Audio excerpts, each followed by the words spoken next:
ইতিহাস শুধু তারিখ নয়, ইতিহাস মানুষ, সংগ্রাম আর চিন্তার ধারাবাহিকতা।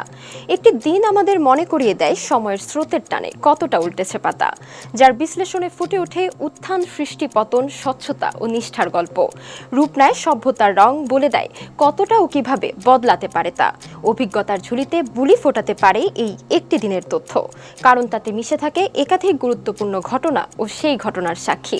সুপ্রিয় দর্শক, এনটিভি অনলাইনের বিশেষ তথ্য পরিক্রমা এই দিনে সবাইকে স্বাগত জানাচ্ছি। আমি তাহিয়া তাজ।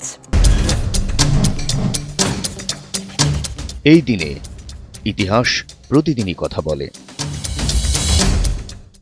দর্শক, আজ ২৭ জানুয়ারি ২০২৬, ১৩ মাঘ ১৪৩২। চলুন ফিরে যাই সময়ের স্রোতে, দেখি আজকের এই দিনে কি কি ঘটেছিল শিক্ষা, সমাজ, অর্থনীতি, বিজ্ঞান, ধর্ম, রাজনীতি প্রভৃতিতে। ১৮২২ সালের এই দিনে গ্রিসের স্বাধীনতা আন্দোলন নতুন গতি লাভ করে। ১৮৮০ সালে টমাস আলভা এডিসন বৈদ্যুতিক বাতির বাণিজ্যিক পেটেন্ট তৈরি করেন। ১৯২৬ সালের এই দিনে স্কটল্যান্ডের প্রকৌশলী জন লগি বেয়ার্ড প্রথম সফলভাবে টেলিভিশন সম্প্রচারের পরীক্ষায় সাফল্য অর্জন করেন। ১৯৪৫ সালে দ্বিতীয় বিশ্বযুদ্ধ চলাকালে সোভিয়েত বাহিনী নাৎসি অধিকৃত আউসভিটস কনসেন্ট্রেশন ক্যাম্প মুক্ত করেন। পরবর্তীতে এই দিনটিকে আন্তর্জাতিক হলোকস্ট স্মরণ দিবস হিসেবে স্বীকৃতি দেওয়া হয়।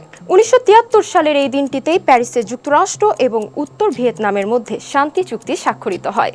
২০০৪ সালে বাংলা উইকিপিডিয়ার যাত্রা শুরু হয় এই একই দিনে। এই দিনে জন্মগ্রহণ করেছেন ব্রিটিশ বিরোধী বিপ্লবী তিতুমীর। তিনি ঊনবিংশ শতকে বাংলায় নীলকর ও ব্রিটিশ শাসনের বিরুদ্ধে সংগ্রাম করেন। তিতুমীর বাঁশের কেল্লা নির্মাণ করে প্রতিরোধ গড়ে তোলার জন্য বিশেষভাবে পরিচিত। এছাড়া অস্ট্রিয়ান সুরকার উলফগ্যান আমাদেউস মোৎসার্ট, ব্রিটিশ লেখক লুইস ক্যারল এবং ভারতীয় ক্রীড়াবিদ কৃষ্ণমাচারী শ্রীনাথ সহ আরও অনেক বরেণ্য ব্যক্তি জন্মগ্রহণ করেন এই একই দিনে। এই দিনে আমরা হারিয়েছি মার্কিন নভোচারী রজার বি চ্যাফি, অস্ট্রিয়ান সুরকার জিউসেপে ভার্দি এবং বিভিন্ন অঙ্গনের বিশিষ্ট মনীষীদের। দর্শক, এই দিনে গুরুত্বপূর্ণ কিছু তথ্য তুলে ধরা হলো। আরও কোনো তথ্য থাকলে স্মরণ করিয়ে দিন কমেন্টে। আর মনে থাকলে লিখুন, বাংলা উইকিপিডিয়ার যাত্রা শুরু হয় কত সালে।